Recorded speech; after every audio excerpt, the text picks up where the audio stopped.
Exactly 1 o'clock on the nose, and you're right on time for what is making news at this hour, including some good news for the over 100,000 first-year university students after the government's directive to ensure that the calling letters reach the students by Monday. This is KBC Lunchtime News. I am Doreen Arange. Lucy Maura is our sign language interpreter. And now tensions remain high at the controversial Muthera farm in Nakuru as two families clash over its ownership.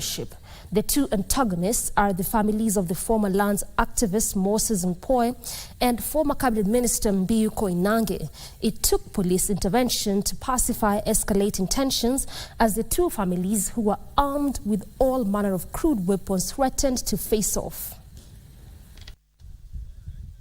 Muthera farm. If this 4296 acres land sale could speak, it will reveal the bloodshed that it has seen over several decades. Why? Ownership wrangles between the family of the late cabinet minister Mbiu Koinange and Ole Mpoi's family, who each claim to be the owner. Yesterday being not an unusual day as the two factions clashed, from clubs, machetes and crude weapons. The angry youth barred the family of the former cabinet minister from holding a meeting in the farm, saying the land belonged to their late father Kikenyi Mpoi, who acquired it in the 1930s. Na ni shamba ya baba yangu ambaye anaitwa Kikenyi Mpoi. Sisi 1971 hakuna mahali siku moja jina ambie ilifonywa kalamu ilitereza akafanya hivi alafu akarudi kufutwa. Na hakuna shamba ya nguruna hapa ama mtu anaitwa Mwangi. On their part, Koinange's family maintained that they are legitimate owners of the farm. There was a technicality of the land registration, the title not being reverted to the correct name, which now it has been done. So there's no doubt. Not that there was before, but now that it's on paper in the government records. Wenye shamba walikuwa wameshtaki wafanyikazi kwa namna ya kusema kwamba watoe kwenye shamba hawataki. Nao familia ya ambayo ni husika ambayo mumeona inafanya fujo hapa ni familia ya Mpoi. The land has always seen controversies as the two factions always clash. That led to the killing of a land activist Moses Mpoi along Nakuru Highway. Elsewhere, public health officers and police in Bomet have intercepted a vehicle transporting 6 sickly cows and 1 carcass. The vehicle, bearing registration number KBA 675F, was intercepted at Kanusin area along the Singiroi-Chebole Mulot Road. According to Bomet Central Sub-County Police Commander Ali Bashir, 1 suspect was arrested while the driver of the vehicle escaped. The public has been cautioned to be vigilant and ensure they only consume meat from certified butcheries.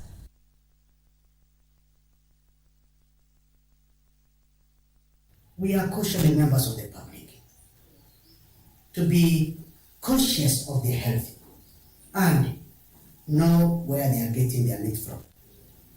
They should go to the butcheries, which of course I think all the meat which are being sold in our area of jurisdiction is being inspected and fit for human consumption. Now, female governors have asked Kenyans to support their push for more women into leadership positions to advance their gender equality and foster inclusive governance. The governors said they are determined to ensure more women are elected as the county bosses, members of parliament and members of the county assembly during the 2027 elections. Speaking during the launch of the G7 strategy in Machakos County, Council of Governors Chair Anne Waiguru said the group will rally Kenyans to support the re-election of female governors who will be seeking their second term in office and the election of additional ones to realize the G24 dream. Kazi yetu ni kutumikia wananchi wetu, lakini pia tuna jukumu lingine kwa kina mama wa Jamhuri ya Kenya, na hiyo jukumu ni kuonesha wale ambao wanatufuata njia na kuwasaidia kupenya. Tulianza na magavana 3, sasa tuko 7 na tunataka kuelekea magavana 24. Na tunataka kuwasaidia wale ambao wanataka kujitokeza ili waweze kusimama.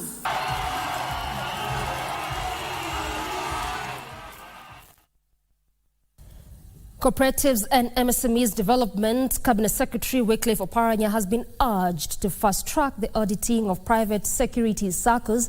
According to the Kenya National Private Security Workers Union Secretary General Isaac Ndabwa, most Saccos have squandered security guards' money. Ndabwa says that most Sacco owners are also employers of the guards, a situation that has encouraged mismanagement of members' shares. According to Ndabwa, shares worth 15 billion shillings have been stolen so far.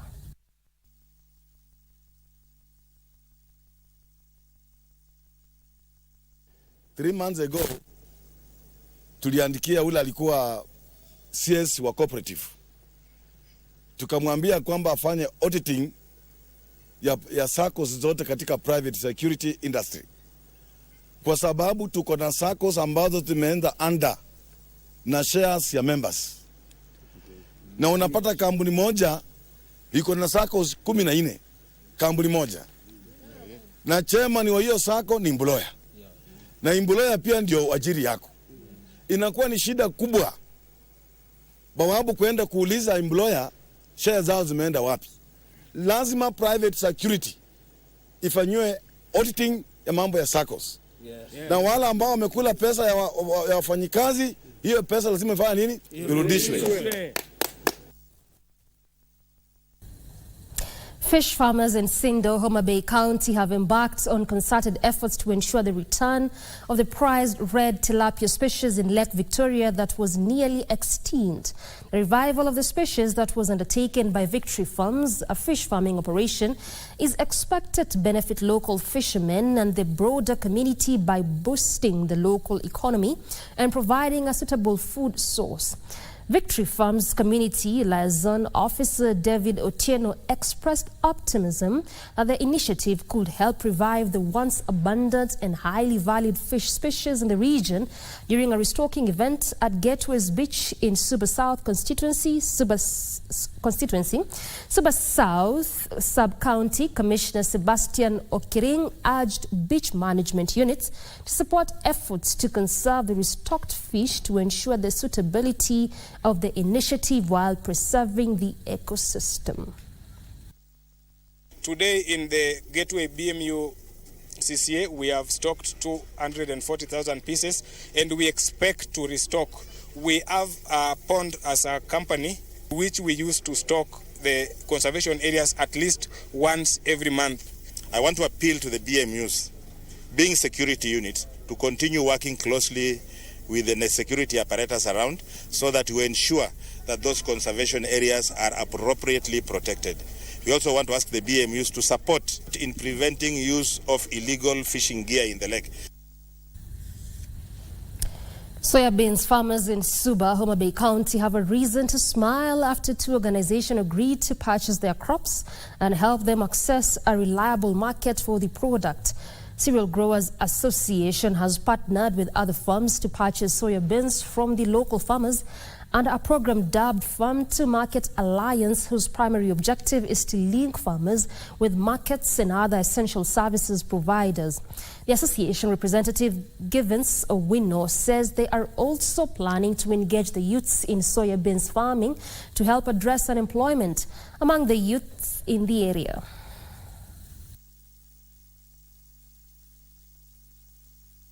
Today we are having an aggregation fair where we have brought in farmers and also the market partners who are taking major value chains that we are working in, mainly soybeans. Currently in Nyadenda area we have provided a market linkage of about 20 million to the smallholder farmers, and also still there are a lot of produce that are coming to the aggregation center for offtake. We are trying to cut the cost of transportation by bringing aggregation center near the farmer.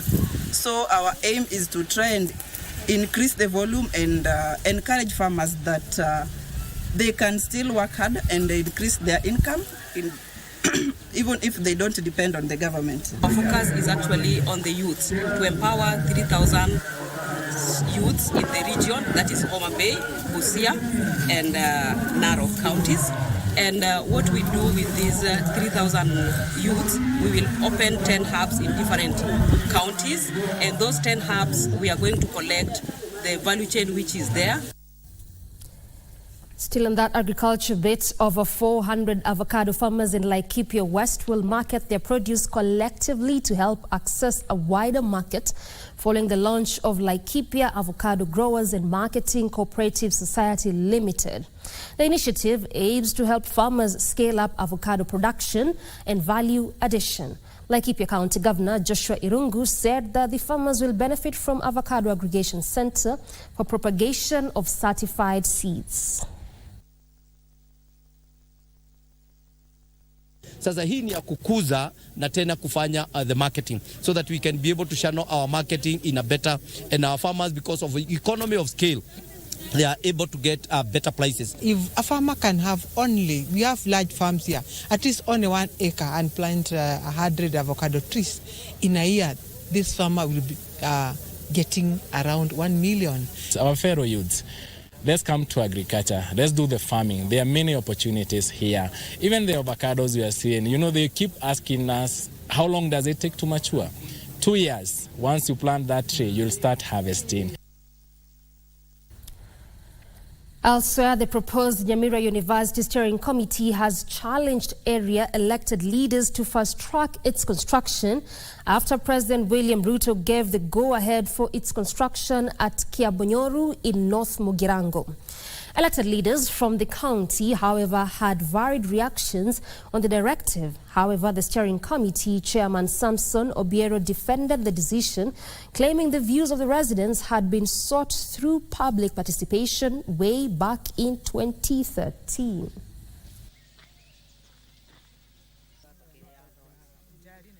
Tulifanya public participation. Watu wetu wote walikuwa, iwe ni kutoka Kiabonyo location, Tibo location na constituency yote ya North Mugirango. Walisema ya kwamba lazima tuwe na university kwa sababu sisi kama watu ya Nyamira hatukuwa na university yoyote. Sasa watu wa kijiji hiki waliamua wapate hii university tangu 2013. Wanaendelea kufuatilia mpaka mwishowe. Mungu amesikia maombi yetu.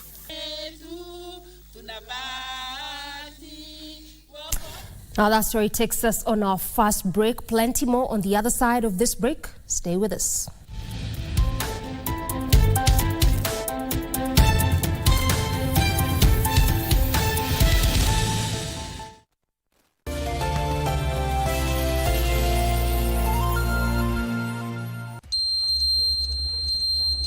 Oya, umeupdate token mita yako? Ni free. Umesapota SMS kutoka Kenya Power? Sawa. Sasa ni kuweka code 1 kureset. Alafu weka code 2 kuupdate. Karada, mtozi kulipishe. Usiachwe gizani nani. Update token mita yako leo. Ujumbe huu umeletwa kwako na Kenya Power and Lighting Company. Jua msaada wangu, msaada wangu, msaada wangu, msaada wangu. Wewe ni Mungu, hauna mshindani. Who are the Gen Zs? Ni rende ya 12 years paka around 26 years. Okay. So ani wase wenye sahi either ko high school, ako kampo, ama tu ndo ameanza job. How did they come into existence? What is their thinking? What is their ideology? Essence ya work from 8 to 5, yet naweza maliza hiyo job by 12.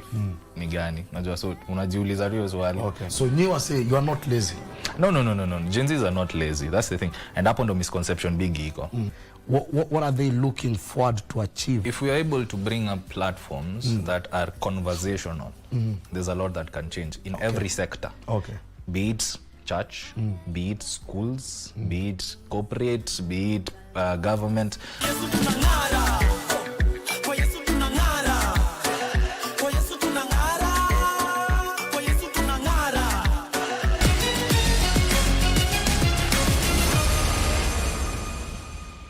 Yavi makes her move, and it'll be a sprint to the line. Will it be a Ugandan retention of the title? Wonderful tactics from the woman who was born in Kenya but represents the Gulf state of Bahrain and the defending Olympic champion, Penrith. But a great run by Cheretich as well. Just 20 years old.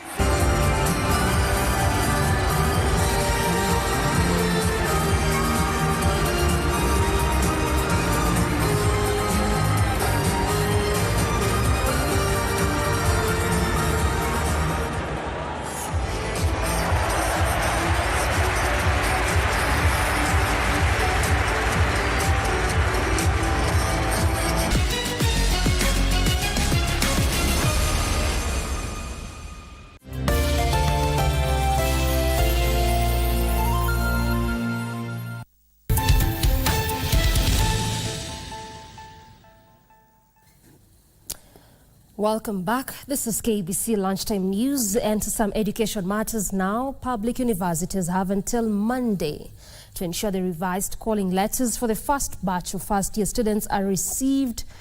This follows the directive by Education Cabinet Secretary Julius Migos, who says the government is set to disburse 25.3 billion shillings in scholarships and loans to the 2024-2025 students who have so far applied. It is a sigh of relief to 125,893 first-year students in the country after the government directed public universities across the country to ensure the revised letters of the first batch of students who had applied for loans and scholarships under the student-centered model are sent and reach the applicants by Monday. Education Cabinet Secretary Julius Migos said his ministry is fully committed to quality and affordable higher education. The government is set to disburse 25.3 billion shillings in scholarships and loans to the 2024-2025 students who have applied so far. The ministry at the same time said it will ensure that student funding is allocated fairly and equitably so as to address the genuine needs of applicants.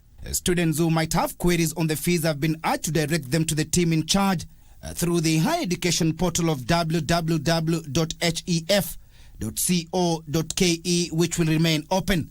At the same time, the government has assured that all additional applicants will be processed swiftly on a rolling basis, even as it urged all eligible students who wish to receive funding and have not yet applied to do so without further delay to ensure prompt processing of the applications.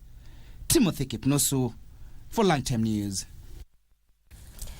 Outgoing Githunguri Deputy County Commissioner David Juma has called upon residents to ensure good parenting and shape the moral fiber of their children, saying this will have a positive impact on the society at large.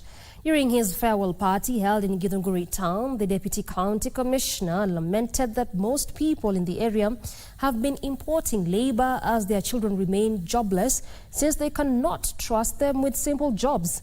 This, he said, has led to huge indulgence into drug and substance abuse. Kwa kama wasasi, my advice ni kwamba hawa watoto tuko nao, sisi wenyewe ndio tawabadilisha. It is unfortunate, wasasi wengi tumekuwa very busy, hatuna time ya kukaa na watoto. Ako vile unataka awe, ndio vile ataku. Kama wewe ni mkulima wa ng'ombe, mfunze kilimo cha ng'ombe, ndipo ajue. And a section of Pokot professionals want the government to urgently set up an independent boundaries commission to inquire into the unending boundary dispute between the Pokot and the Turkana communities. Led by the chair of the Pokot professionals, Ibrahim Longelemoy, they expressed concern over the escalating border conflict that has led to dozens being killed along the West Pokot-Turkana borders. The professionals further say the boundary dispute between the two communities can be resolved through a clear demarcation of the boundary. They urge leaders from both communities to prioritize and find a lasting solution to the insecurity challenges in the region. Kuja ndio vile iko na hakuna mabadiliko yoyote. Kuna mahali tutakozwa kuwa majirani. Tuko majirani, tumeoa Turkana wameoa Pokot. Sasa nini? Tuangalie maneno isiwe mpaka ndio analeta mambo ya uchochezi na shida na nini na fitina. Ile maneno hii ya insecurity na maneno ya incitement, kwa sababu sisi kama vijana tumeadhirika sana, pakomba sana tufuate sheria katika hii maneno ya mashamba. Tafadhali tuweke amani, tusingatie mambo ya amani. Na nikapenda kuambia Turkana kwa jumla, tafadhali tuweke amani. Tuweke amani. Tuweke amani. Hiyo ndio kitu ya jambo ya ambayo itatuweka. Moving on, women have been encouraged to actively seek positions in the political arena, a strategy that will boost their representation into positions of leadership. Minority Chief Whip Millie Odhiambo stated that Kenya's political arena, traditionally dominated by men, has always been challenging for the female aspiring politicians, urging them to remain aware and not to give up. The female legislators gathered in Machakos town to mentor aspiring young female politicians at a forum organized by the Forum for African Women Educationalists, FAWE. Into a space now where people who are counted as others. And who are they? And there was Honorable Rene and others. You cannot afford to be others as women.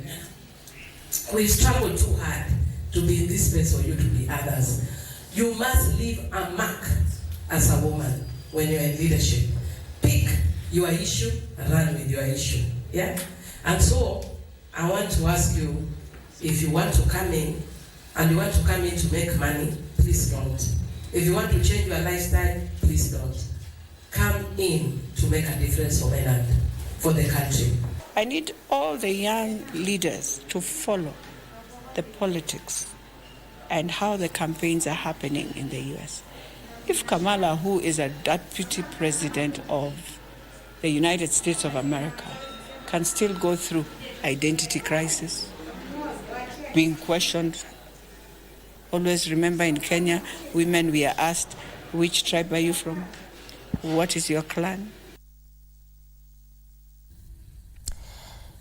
A somber mood engulfed Kasisit village in Baringo North constituency during the burial of 4 family members who perished in a landslide that buried them alive following a heavy downpour which continues to be experienced in parts of Baringo County.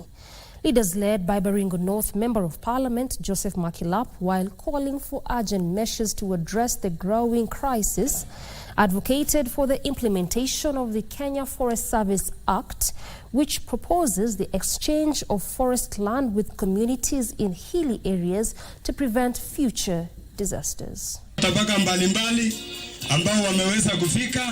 The somber mood is evident at Kasisit village in Baringo North as families and friends of the landslide victims struggle to come to terms with their loss. Zakai Ruto, the grieving father who has lost his wife and 3 children, faces an unimaginable ordeal. The landslide, triggered by the recent heavy downpours, buried his wife and 3 children alive. The depth of Zakai Ruto's grief is evident in the mourners' faces as they lay to rest their loved ones who died on August 6. The tragedy has left a void in the community and worsened the ongoing floods, which have also displaced 35 families now sheltering at Kasisit Primary School. We don't want another burial caused by landslide. Leaders led by Baringo North Member of Parliament Joseph Makilap are calling for urgent measures to address the growing crisis. We have seen even kwa wale watu wa Maimayu, watu wamekuwa compensated wakatafutiwa shamba mbadala. Mimi nataka ni kuomba commissioner, our area MP, hao watu 27 iwe kabisa shida yetu mpaka wapate mahali pa kuishi. Tukifanya hiyo program, sasa jamii ya Kapsugul shamba yao itapimwa, alafu wanaenda kupatilishiwa an equivalent land within the Kenya forest ambayo iko hapa, so that forest ichukue ile na hii ingine raia achukue. Meanwhile, Baringo County Commissioner Stephen Kutwa has warned lowland residents to exercise caution due to ongoing flash floods. Kwa sababu pale hata mimi nilikuwa pale na ni mahali ambapo ni hatari. Kwa sababu unaona wenzetu wameweza kutuacha kwa hiyo maji ambayo inazidi kuteremka.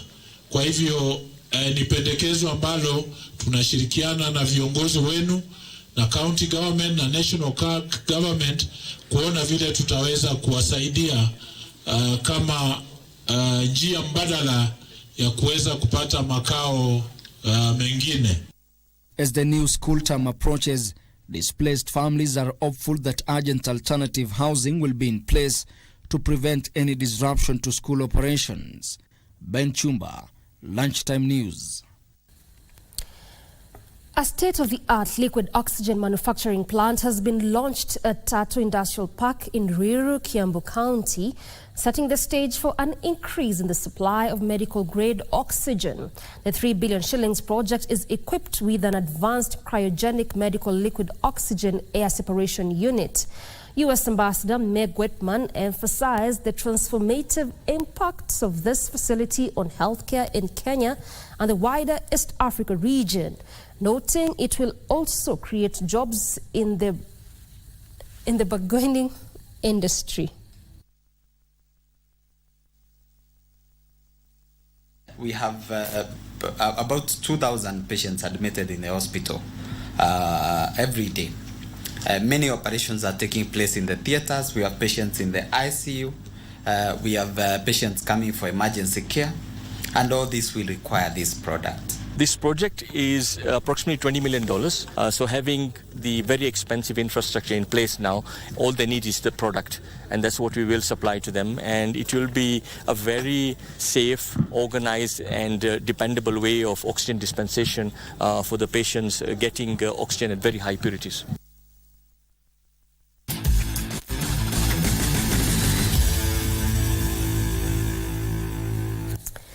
To some sporting action now, when Kenya's Rosemary Wanjiru and Ethiopia's Tigist Katema headline the women's entry list for this year's Berlin Marathon slated for 29 September.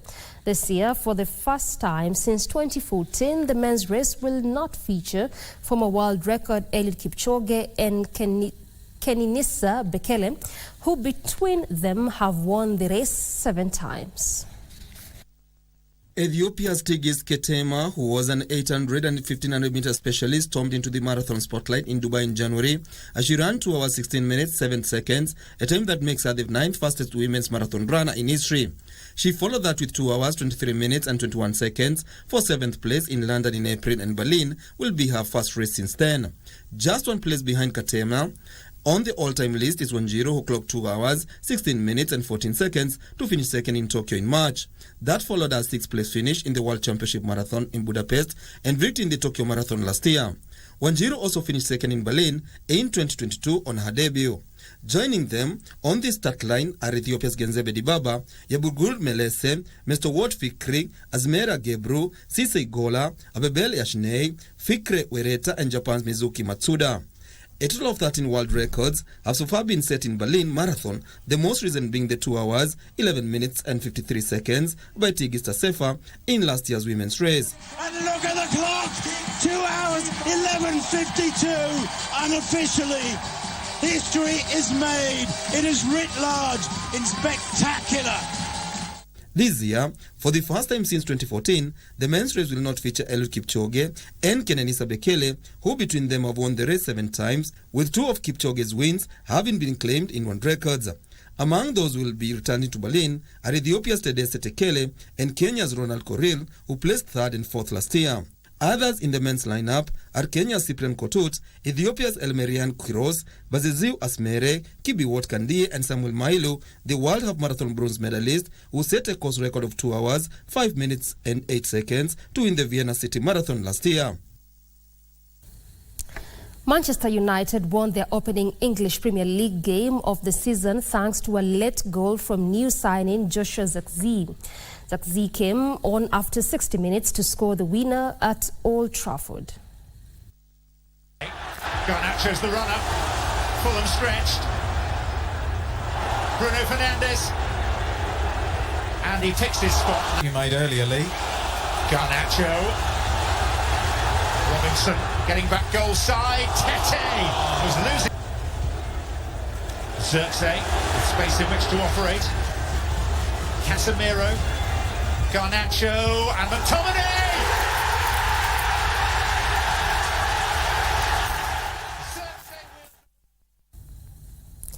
Las Palmas and Sevilla opened their La Liga campaigns with a 2-2 draw in Gran Canaria. Sandro Ramirez came off bench to score in the 71st minute to earn host Las Palmas a share of the points.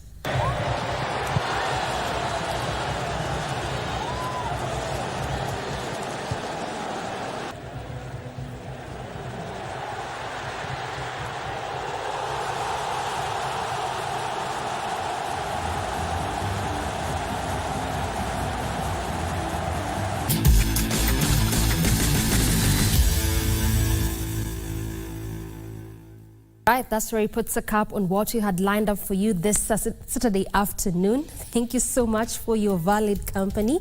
This has been KBC Lunchtime News. I'm Doreen Arange. Lucy Maura has been our sign language interpreter. Good afternoon.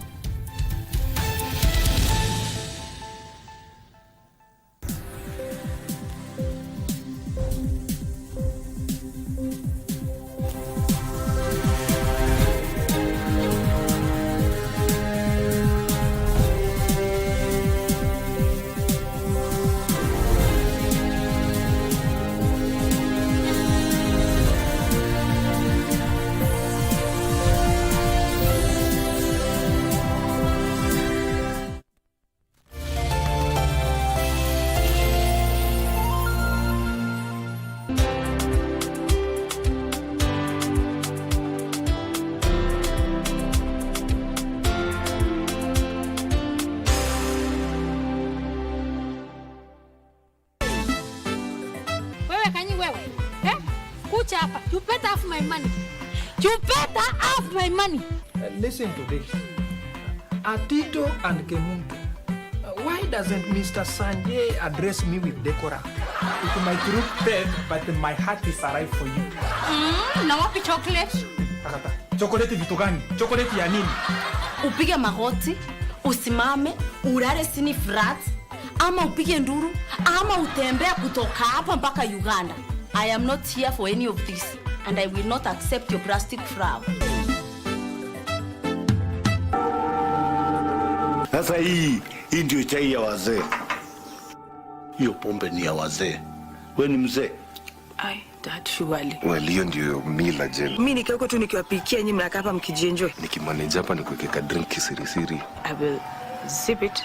Wewe bado uko hapa?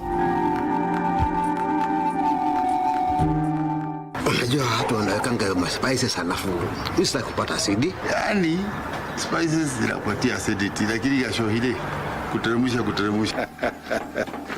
Sasa wazee hapa ndio kwa mzee Jevedari. As for me and my house will serve the Joshua goja kwanza. Wazee ni makatuni. I'm a businessman. Kusha. Huyo ni mkora. Hey, nyinyi wazee. Habari zenu? Tulikuwa kwa katoto kadogo sana. Siku hiyo ulikuwa rika moja na mama yako.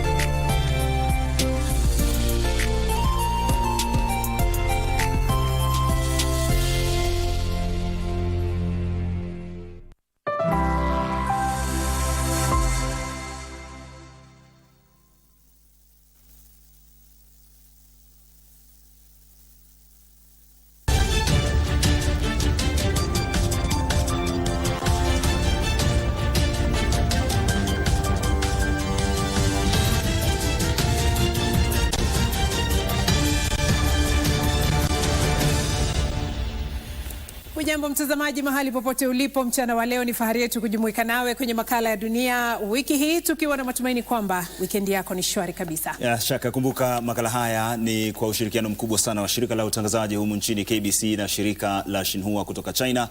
Tunakutembeza kila pembe kote ulimwenguni. Na kama ilivyo ada mtazamaji, hivi leo tumekuandalia mengi kutoka ulingo wa kimataifa, ikiwemo taarifa kuhusiana na viongozi wa Misri, Qatar na Marekani ambao wamehimiza Israel na kundi la Hamas kurejelea mashauriano na kuhitimisha mkataba wa kusitisha vita. Vile waziri mkuu wa Japan Fumio Kishida ajiuzulu, hivyo basi hata wania urais wa chama tawala cha LDP. Kando na hayo mtazamaji, moto mkubwa wa nyikani wafikia viungani mwa jiji la Ugiriki Athens, ambapo ekari 100